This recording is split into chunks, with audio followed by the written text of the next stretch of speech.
என்னடா பூபதி, இவ்வளவு தூரம் சண்டை போட்டு யாருக்கும் எதுவும் ஆகாம தப்பிச்சிட்டாங்களே. இந்த ஆதிரை கதை இன்னையோட முடிஞ்சிரும்னு நினைச்சேன். அவளுக்கும் எதுவும் ஆகலையே. இதுக்கப்புறம் என்னடா பண்றது?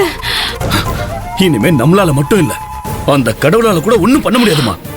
நம்ம பாப்பாவை அந்த கடவுளை கைவிட்டுட்டாமா. ஐயோ, அந்த ஆதிரைக்கு இன்னும் நேரம் நல்லா தானே இருக்கு.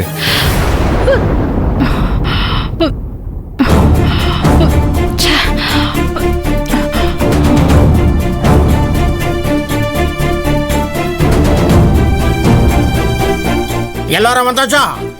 வந்தாச்சுங்க சார். பொண்ணு மாப்பிள்ளை இந்த பக்கம் வர சொல்லுங்க. வாடா.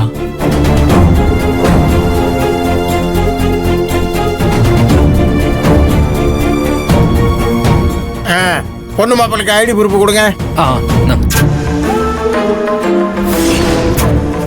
என்னம்மா இது கையில காயம்? ஒண்ணும் இல்ல. என்னம்மா நீ ஒண்ணு இல்லன்ற கையில ரத்தம் வடிச்சிட்டு இருக்கு, உடனே நீ ஆஸ்பத்திரிக்கு போ. இல்ல சார், இத அப்புறமா பாத்துக்கலாம்.